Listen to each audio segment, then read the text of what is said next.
Good morning. હું doctor Parth Patel છું. હું ક્રિટિકલ કેર ફિઝિશિયન છું.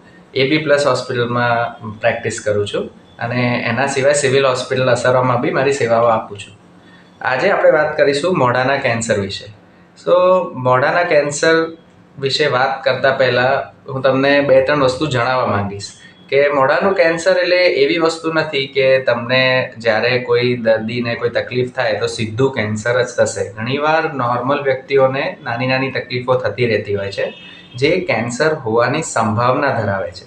જેમ કે તમને કોઈક વાર કોઈ દાંતની નીચેથી લોહી નીકળે છે, કોઈક અલ્સર થયું છે, કોઈક જગ્યાએ સોજો આવ્યો છે જે જતો નથી, કોઈક જગ્યાએ એવું થયું છે કે દાંત ઢીલો પડી ગયો છે કે પડી ગયો છે અને એના સાથે સાથે જનરલી તમને થોડું ઘણું તાવ જેવું લાગ્યા કરે, વજન ઉતરે, ખાવાની ઈચ્છા ઓછી થાય.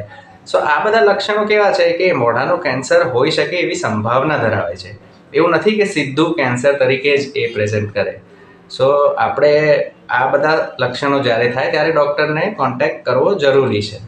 હવે બીજી વસ્તુ કે એ વસ્તુ જ્યારે થતી હોય છે તો એ કેમ થતી હોય છે, તો એમાં એનો કોઈ સીધો સાધો આન્સર નથી. કોઈ બી કેન્સર કેમ પાક્કું આ કારણના લીધે થાય છે એવો જવાબ તો કોઈની પાસે છે નહીં. પણ આમાં અમુક રિસ્ક ફેક્ટર હોય છે. રિસ્ક ફેક્ટર એટલે એ વસ્તુ તમે કરો તો એનાથી કેન્સર થવાની સંભાવના વધે. જેમ કે સિગરેટ પીવું, એમાં બીડી પણ આવી ગયું, ફિલ્ટરવાળી, નોન ફિલ્ટરવાળી, ડબલવાળી બધી સિગરેટ આવી ગઈ. પછી તમાકુ આવી ગયું, તમાકુનું સેવન કોઈ બી પ્રકારનું હોય એ હોય. પછી એના સિવાય અમુક સ્મોક એક્સપોઝર કે જેમ કે પહેલાં ચૂલા હતા એવી રીતે હવે હુક્કા હોય છે કે કોઈ બી પ્રકારનું સ્મોક એક્સપોઝર હોય, આ બધા વસ્તુથી તમારા મોઢાના કેન્સર હોવાના સંભાવના વધી જાય છે. હવે આપણે રિસ્ક ફેક્ટર જોઈએ. હવે એ રિસ્ક ફેક્ટરથી આપણે કેટલાક ટકા ઇન્ફ્લુઅન્સ એટલે કેટલા ટકા લોકોને આનાથી અસર થતી હોય છે, તો યુઝ્યુઅલી એ વેરિયેબલ હોય છે. પણ આમ ગ્રોસ નંબર જોઈએ તો 7-12% લોકોને મોઢાના કેન્સર થતા હોય છે. હવે આ વસ્તુ માટે ટ્રીટમેન્ટ શું હોય છે, તો ટ્રીટમેન્ટ પહેલાં તો નિદાન છે. તમને જો નિદાન થયેલું હશે તો તમે ટ્રીટમેન્ટ તરફ વિચારવાની સંભાવના ધરાવશો અને તો ડૉક્ટર કે હોસ્પિટલ કે બીજા લોકો કંઈક કરી શકશે.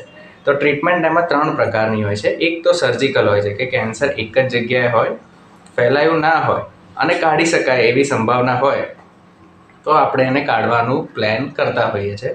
અને બીજી ટ્રીટમેન્ટ્સ એમાં કીમોથેરાપી કે રેડિયોથેરાપી હોતી હોય છે. રેડિયોથેરાપી એટલે રેડિયેશનથી એ કેન્સરના કણોને નષ્ટ કરવાની પ્રક્રિયા, અને કીમોથેરાપી એટલે દવાથી આપણે ઇમ્યુનોમોડ્યુલેશન કરો, એ ન્યુઅર થેરાપી છે કે ઓલ્ડર થેરાપીમાં દવાથી એ કેન્સરના સેલ મારો, એનાથી એ ટ્રીટમેન્ટ થતી હોય છે. હવે આના પછી વાત કરવી જોઈએ પ્રિવેન્શનની. પ્રિવેન્શન એટલે કઈ રીતે આ થતું અટકાવાય. તો એનો તો એક સીધો સરળ જવાબ એક જ છે કે જે વસ્તુથી થવાની સંભાવના વધે છે એ વસ્તુઓ અવોઇડ કરો. અને બીજો જવાબ એ છે કે એના સાથે સાથે તમે પૌષ્ટિક ડાયટ, જે ન્યુટ્રિશિયસ બેલેન્સ ડાયટ હોય છે આપણા જીવનમાં, એનું સેવન કરવું જોઈએ. પ્રોસેસ ફૂડ ઓછું ખાવું જોઈએ અને લીલા શાકભાજીને જે તમને તમારા મમ્મી કહેતા જ હશે ઘરે, એ વધારે ખાવું જોઈએ. આટલી વસ્તુ મગજમાં રાખો તો મોઢાના કેન્સરનું ઇન્સિડન્સ કે એનું થવાની સંભાવના આપણે ઘટાડી શકીએ છીએ. Thank you.